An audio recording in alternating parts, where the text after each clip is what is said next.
Mama, I want to honor the grace that is in your life. And as I honor the grace, there's a song that was sung, and I really danced because it's from my tribe. The original version says, Kara Yesu iber, imi anying manyien. That, oh Jesus, you're good. You've given me a new name. Amen. And that is what Jesus has done to me. Thank you, Mama. Mine is a thanksgiving, a testimony and a thanksgiving, just briefly. For those who know, about 3 weeks ago, my son got involved in a very bad accident. And if you see the car, not go to it, but if you see the car, it was badly damaged. It was a near-death experience, but God saved him. When I went to the hospital, I didn't contact my family. The only family I contacted was my brother, with whom we are very close. And then I had contacted Mama. I sent Mama a message, and the only thing she asked me is, how did he get himself into this? And I explained. As we went to the hospital, because the place that the first hospital where first aid was done was in Karen Hospital. In Karen, it's a caliber of hospital ideally I won't go to because I cannot afford it for now. And by that, I don't want to afford it because I don't want to go there. So my son was taken there. And when we went with my small son, Michael was supposed to come, but he's with Victor. The bill was, just the first aid and the small tests that were done were very expensive. And I told Mama, as we were still meditating upon how we are going to go about this, we're in the parking, and I was distressed, though strong in my heart, but humanly not myself. We were still there. Minister Leah called, and she told me, where are you? We are in the hospital. And I went where they were, Minister Leah, Minister Sam, and Elder Kaka. Before I thank them, Mama, I want to thank you. It is said, I read somewhere recently where it is said that a church that does not have a prophet is a blind church.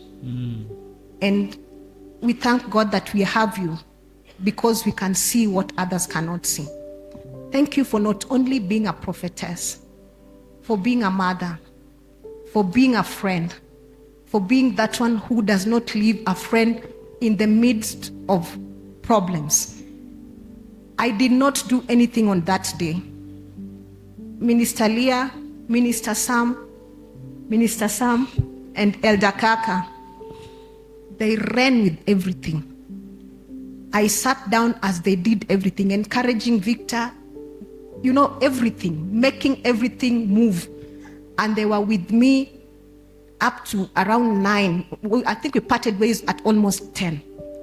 Minister Leah and Minister Sam and Elder Kaka, these are your right-hand men. When they're in a place, you are there. Thank you, Mama. I don't take it for granted. I don't take it for granted.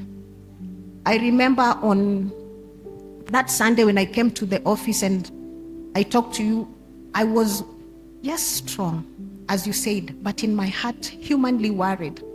How am I going to pay the bill? Because they had said that for the surgery to be done, I had to put down 300,000. And Mama, you told me one thing. By the way, Mama gave me, not the 300, but she was the first person to give me. And Mama told me, don't start coming with your gas cylinders to be filled with Mama. Mama told me something that, don't be worried. You're going to have more than enough. Amen. I have had a season of abundance. Amen. In the middle of that, in the middle of going to the hospital, Mama, I never used a matatu. The house to the hospital and back. Throughout the 2 weeks, it has been a season of abundance. Amen. Victor was discharged yesterday. Woo! Victor was discharged yesterday. He broke the places he broke, Victor cannot walk. He's doing everything where he is.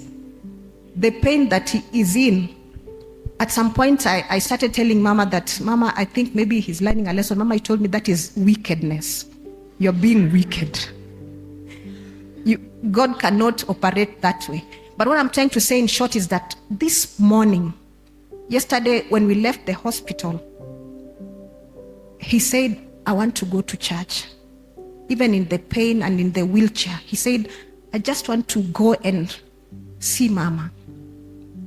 But I told him he needs time because he cannot stay at a place he cannot straighten his legs well. He's in a lot of pain. But let me thank you. My sister Edith, thank you so much. Thank you. You may not know it, but thank you. Thank you, Sister Sharon. Thank you, everybody who knew about it, the phone calls, the everything. I don't take it for granted. This is not just a church, this is home. And at some point, just as I live, at some point, there are people who know you, and you know the connotation that is associated with Nigeria. So I go to which church? And for me, I told my mother, I was talking to my mother yesterday, and I told my mother, my church, I went there as a mere teacher, but today I'm a different teacher with a new name. That is why I danced to that song that way, because I'm a teacher with a new name. I am a mother whose children have new names.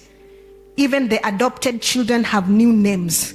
It runs through my house, new names. At my place of work, I have a new name. And so when you come here, you do not come here to try. It's true.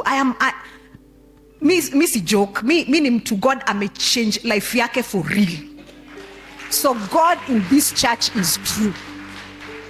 Wait, he is a God of process. It's not as magical as you want it to be.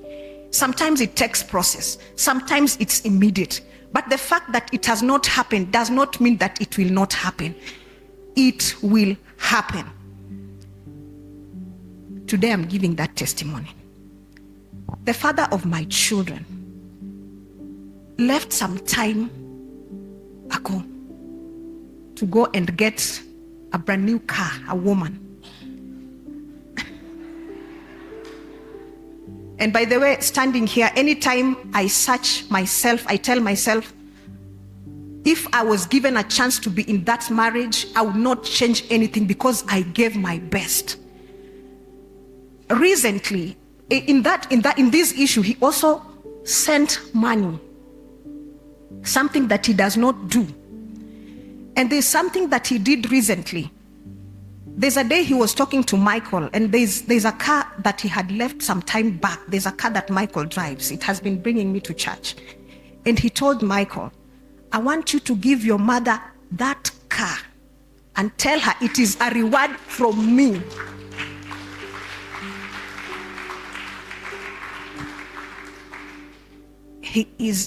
I've worked, I used to teach in a school here. It was called Main Floor here in Olkeri. And I would walk, and anytime I would go to work, I would tell myself, God, how can you remove me from a mansion to a house that, you know, the kind of house that when you are in, people can see you inside. The door is, yani mlango iko na mashimo, it has holes. And I would sleep on the floor because I did not have a bed. I was reduced to a pauper. My salary was 5,000 in another school here. And I could not afford that rent. It was difficult. So I would look at myself and tell God, how can you remove me from a mansion to a place where I cannot afford fare? From being picked to where I am, because my husband would tell me, stand, where are you? I'm in this place. Stand there, I'm coming to pick you. Now I'm walking.